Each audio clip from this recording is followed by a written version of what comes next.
choses qu'ils ont créées, comme si on commençait à tirer des balles, des coups de fusil ici. Donc, les réactions seront différentes. C'est vraiment qu'il y a des gens qui vont fuir, c'est vraiment qu'il y a des gens qui vont être tétanisés, qui vont avoir tellement de peur qu'ils n'ont pas de réaction, ils sont tétanisés, restent là. Et certainement qu'il va y avoir des gens en caïd qui vont aller directement vers là où les tirs viennent, les coups de feu viennent. Donc c'est d'abord cela. Mais on peut éduquer notre subconscient à réagir de façon appropriée face à certaines crises ou à certains défis. Alors, j'ai vu, par exemple, dans mon quartier, où des gens ne pouvaient pas sortir au quartier, où ils pouvaient s'approvisionner en nourriture, je dirais, de base, comme le pain, le matin. J'ai vu des gens commencer à faire des beignets, de fabriquer des beignets à la maison et vendre à des voisins comme ça. Et c'était une alternative au pain qui ne pouvait pas s'approvisionner dans les boulangeries qui se trouvaient en ville et qui étaient fermées. Donc, ils ont décidé de faire face à la crise. Donc, ils ont décidé de combattre. Tandis qu'il y a des fois même où on dit, OK, s'il faut s'approvisionner, associer cela, il faut dépasser les limites. Donc, on n'a pas les capacités, on n'a pas toutes les ressources nécessaires. Dans ce cas, il ne sert même à rien de combattre parce qu'il n'y a pas de quoi combattre avec. Il faut des fois décider de, OK, arrêtons-nous là, privons-nous d'associer cela. Parce que ce n'est pas possible, c'est au risque même de périr dans tout cela.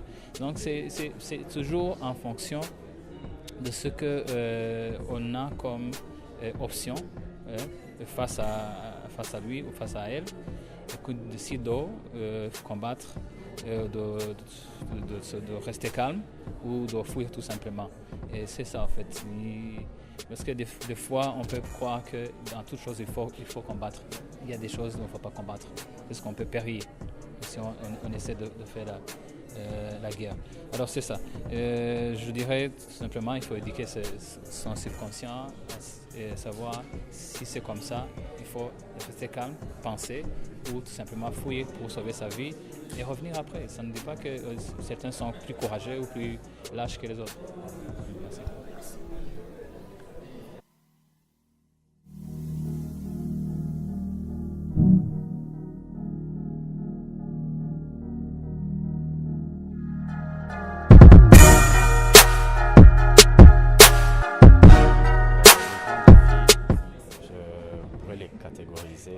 En deux. Il y a d'abord des défis personnels au niveau de l'individu qui a une idée de projet et qui a peur d'entreprendre parce que peut-être il n'est pas sûr qu'il va réussir. Et il y a une autre catégorie de personnes qui ont peur d'entreprendre à cause des défis de l'environnement. Peut-être qu'ils ont tout, ils peuvent avoir accès à un capital, ils ont une certaine expérience, et ils savent qu'ils doivent entreprendre, apporter une solution dans une communauté quelconque, mais ils ont peur à cause des défis de l'environnement dans lesquels ils évoluent. C'est principalement ces deux types de personnes qui veulent entreprendre, mais qui rencontrent des défis de peur dus à l'environnement ou bien des peurs dues à des doutes qu'ils ont, qu'ils doivent vaincre eux-mêmes personnellement. Il y a un autre défi que les entrepreneurs, les jeunes aiment avancer, c'est le défi du capital.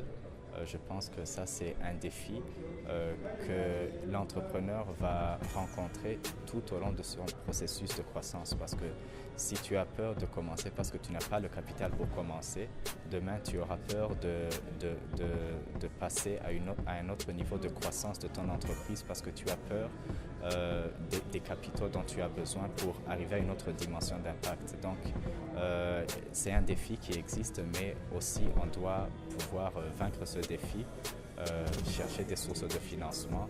De toute façon, l'argent existe dans le monde, mais peut-être on manque de sagesse. L'entrepreneur, à ses débuts, manque de sagesse pour se connecter à ces sources de financement.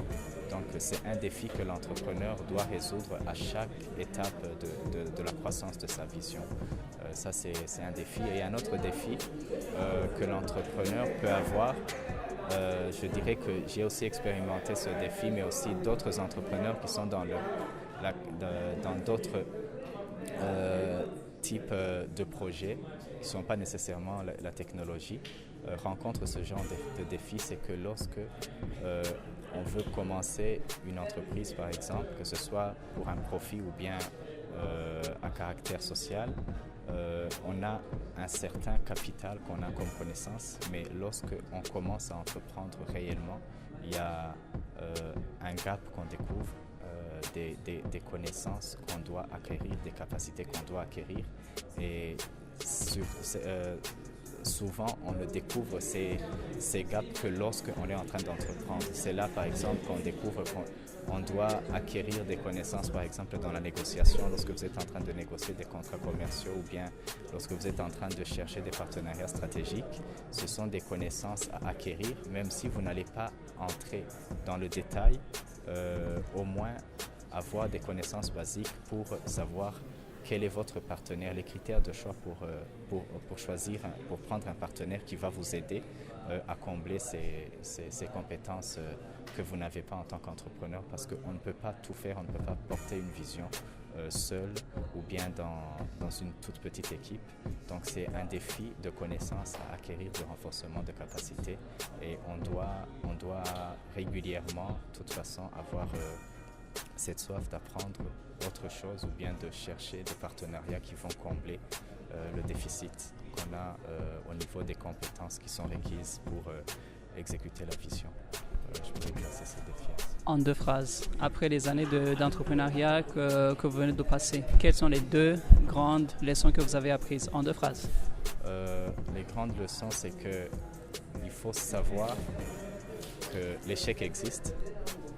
Il faut assumer l'échec et il faut persévérer pour passer cette étape de l'échec qui n'est qu'une phase de construction de soi.